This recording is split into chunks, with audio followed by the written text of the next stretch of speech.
Hey guys, how's it going and welcome back. Well, it's review day for the Mac Mini. So I got it yesterday on a trade deal, which I did mention. I just didn't say what I traded. I actually traded my Umarex Recon BB gun for this thing. And it's a good fair exchange. You know, brand new gun. It's been shot twice. And I did pay a fair amount. So we did a trade deal. Works out for me, works out for him. We each get what we wanted anyway. So everybody's happy. That's good. So anyway, I spent last night reloading this thing, fresh and clean, formatted the drive, all that jazz, looked more into it, found out what it really is all about. Because, of course, we have limited info on the back of the thing, and virtually nothing really good identifier-wise as far as the box goes to tell us what year it is and all that. So what we did find out, however, by some research with serial numbers and all that jazz, this is a early to late 2006 model. Now, they came out with this particular one in 2006 in February. They discontinued it the following year in 2007 in August. So it didn't last long on the market. But technology goes crazy, so we can expect that sort of thing from time to time. Now, it does have a T2300 dual-core 1.66 gigahertz processor at 32-bit architecture only. So, sorry, no 64-bit programs will run on this thing, only 32-bit. So, that's a problem? No. We have places like Mac Repository, we have the Macintosh Garden, we have Facebook groups, we can get software. I have a buddy who's got tons of 32-bit software. So, either way, I'm going to set this thing up with a boatload of stuff.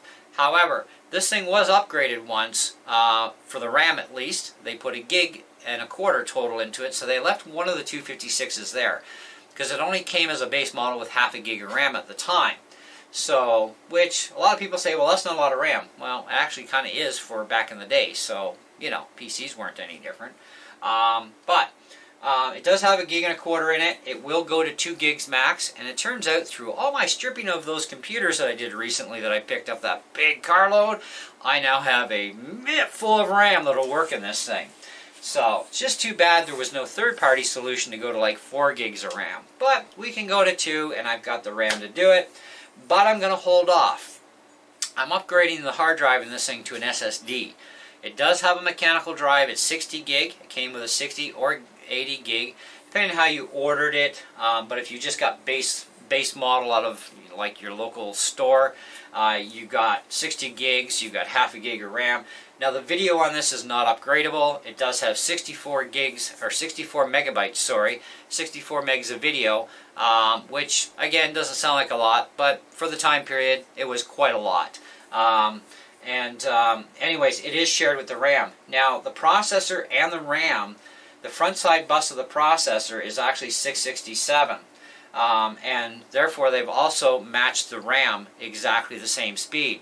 So you have 0 bottlenecks, you know, and you'll know, I mean, if you have a faster front side bus on your processor and slower RAM in your computer, it doesn't matter how much RAM you add in there, you are always going to have a bottleneck, you are always going to have things that will tend to crash at times, etc. This is why your processor bus speeds and your RAM need to match perfectly.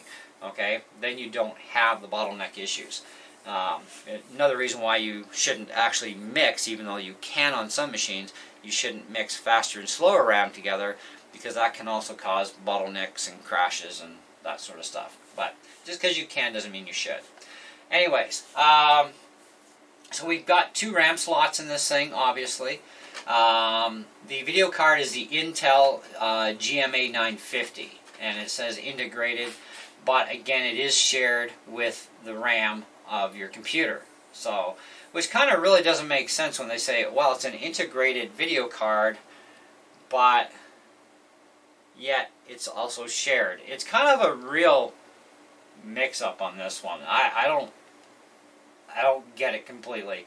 Anyways, the adapter that came with mine was actually DVI to HDMI. This thing normally came with DVI to VGA or SVGA for the adapter for your screen.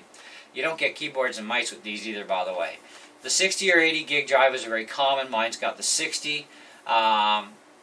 You can go to much larger hard drives. They actually don't give us a hard drive cap limit. of how big of a hard drive they can access. But I'm probably going to max it out at about 256 megs of SSD drive, just because I want a lot of room on there for those older programs. But at the same time, I'm thinking I might run Windows on this on Boot Camp, because Boot Camp is available in 10.6.8 as well as 10.4.5, which is the base operating system for this thing. You have Boot Camp available. Now on 10.4.5, of course, you're going to be running Windows XP, but on 10.6.8, okay, which is Snow Leopard, you can actually run Windows 7. But of course, like I said, 32-bit architecture, 32-bit versions of those OSs.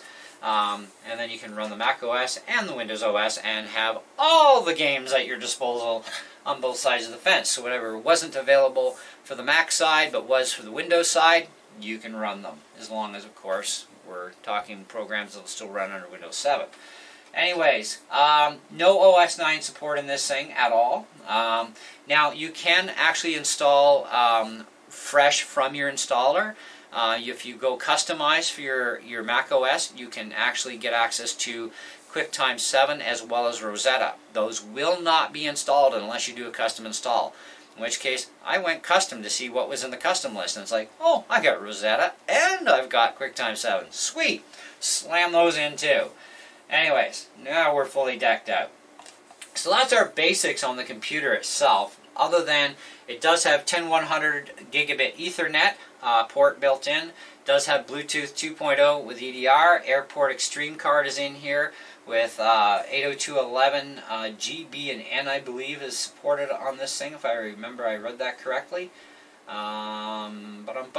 You could have gotten an external 56K modem, and yes, it is A, B, and G, so no N, so ABG for your Wi-Fi stuff. And the Wi-Fi works perfectly well on this thing.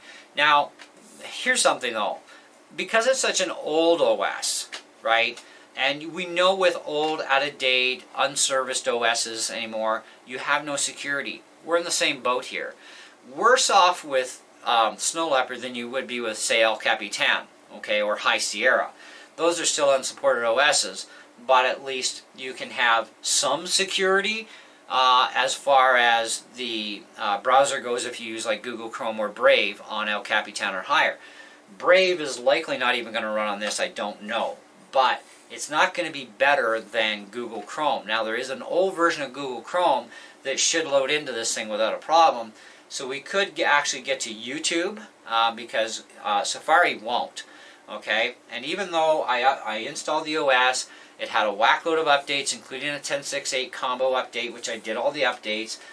Even the Safari updates are not enough to even get me onto YouTube. It stops you because you have no security. So if you're buying this thinking you're going to be surfing the internet, even without signing into stuff, you're not going to get very far, because there is no security in the OS, there is no security in the browsers that can run on it, and so that's going to create some issues for you. So don't buy this with the intentions of, oh, it's a cheap computer and I can go on the internet with a cheap computer. That's not how it works, kids, okay? These things aren't supported. Same as old version Windows. You know, like, I don't know if they're still doing any kind of support right now for Windows 8.1 or Windows 8 period, but right now we know for sure it's like 10 and above, right? With the Mac OS, you can run Catalina and still have security till next summer for sure. If you're running Big Sur, you're good until the end of the drop-off of the Intel support in 2 years. Same as Monterey. If you're running Monterey on a Intel processor, you're still only going to be good for another 2 years, right? And then that's it. No more security updates, no more software updates, you're done, okay? So, this poses problems, obviously, which we know. But it is still a viable machine. Just because your machine is not going to be supported anymore, especially this, doesn't mean it's not usable, because it is. You can get programs, and tons of them, that'll work on it. Now, one of the things we were curious about, of course, was Quake 3. Well, guess what? Quake 3 runs perfectly fine. And I looked into the specs of Far Cry that I did on my little experiment with my 2009 MacBook Pro and my Ryzen 7 system. Far Cry's minimum RAM is only 64 megs, minimum. Okay, that means I can't run full-out graphics with 64 megs of video because that's all I got, but I can run a lot of the stuff at higher settings without any issues, and Far Cry will run perfectly fine on this thing running Windows 7 under Boot Camp. because you are running a real Windows OS. There's no emulation when you're running Boot Camp. That's not emulated, right? So no bog downs or anything. It's like running a real Windows computer, except it's still a Mac, right? But anyways, so with Quake 3, it runs fantastic.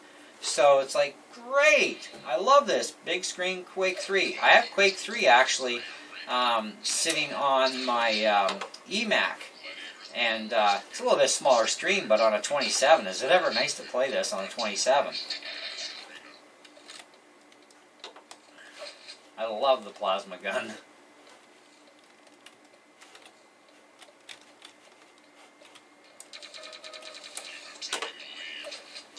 Never turn your back.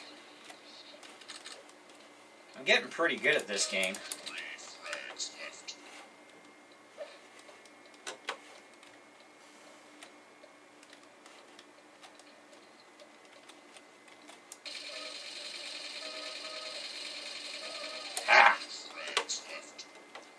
I still got to learn to play this game. I still kind of suck at it, but I'm actually doing amazingly well with it on my other computer because I've had a lot more practice with that computer with its mouse. Yeah! Okay. So, Quake actually runs. I've already tried Marathon. All of the Marathon programs that I have within the Trilogy folder. There's actually Marathon 1, 2, Infinity, Pathways to Darkness, awesome on full screen. That's an old game. Eternal, Marathon Evil, these all work perfectly fine on this computer. So there's no issue. So if you're thinking about wanting to play a lot of games on an older computer and just have it for that purpose, this thing is fantastic. And it's got a lot of horsepower for that dual-core 166 processor. So, pretty decent. Anyways, I wouldn't pay more than $50 to $75 Canadian for it. Everymac.com thinks this thing's worth between between 75 and 150 US, which is ludicrous. But it's still a good viable machine no matter what. You can max it out to 2 gigs of RAM. You can put in any SSD hard drive because it's a standard SATA bus on it. You can put in a bigger mechanical drive if you want. Personally, I'm going to rip out the mechanical and throw an SSD in it, and things will be even faster, including boot times. They're going to be like, done. Okay, not that it's not fast enough already, but I want to ditch the mechanical. I'm trying not to use mechanical hard drives so much anymore, ever since being spoiled to death with SSD technology. And then, of course, we have RAM. I am definitely going to max the RAM out to 2 gigs, so I'm only taking this thing apart once. So it will be a while before I do the update on this, but once the upgrades are completely full and done on this, and I've got a boatload of software in by then, we'll do some game days videos with this thing to show you what kind of games we can really play on this thing, and you know, maybe we'll have Windows on there as well with Windows 7, you never know. Although at least Windows 7, we're not going to get any kind of updates with it, but yeah, you know, either way, great, fantastic little machine, really like it. So definitely worth the trade for me. And I love the fact that I'm right out to an HDMI display at 27 inch because that's like, oh, so great for gaming. The bigger the screen, the better for gaming, let me tell you. It's fantastic. I could even hook this thing up to my 65 inch TV without any issues. I'm thinking maybe I should. I wonder if the wife will let me. We'll see. Anyways, but otherwise, yeah, it is a really cool machine. Mac Minis are great. Now it's got me wondering, you know, should I buy a laptop processor? Should I buy the iMac, you know, 30-inch when they come out with them, if they do, or if they come out with a 27? Because right now it's only the 24s, right? But I am waiting for the 2-year time period to elapse, because all my computers that can currently run current OSs are good until the end of that cutoff time. So I'm not going to be, you know, ghost paranoid about, oh, is my OS going to run out in 6 months? Because Apple couldn't give me a straight answer in my late 2013, which caused me to get into a dilemma. Mind you, I don't regret the 5K Retina iMac. This thing is awesome. But I want to make sure that, you know, I've had time for these M processor Macs to be on the market for a while. And besides, within 2 years' time, maybe they'll have a 32 by 32 core machine for $1,600. You never know what Apple's going to come out with or how they're going to price stuff. But I also, I always do tend to wait 1 to 2 years before I would dabble into a brand spanking new computer. Just because I want to see what kind of bugs we get into as well, right? So, but I'm kind of torn now. Is it going to be a laptop? Is it going to be an iMac? Or am I just going to settle for a Mac Mini in an M series processor and just put it out to a really nice, 4 or 5K display that way? Who knows? We'll see what happens down the road. But in the meantime, we're going to have fun with all of our other nostalgic little toys in here and load them up to the hilt and see what we can really do for performance and usefulness. But just be aware, this thing is definitely not suitable for internet surfing anymore at all, realistically. So just keep that in mind. But in the meantime, I still think it deserves a 4.5 out of 5 no matter what.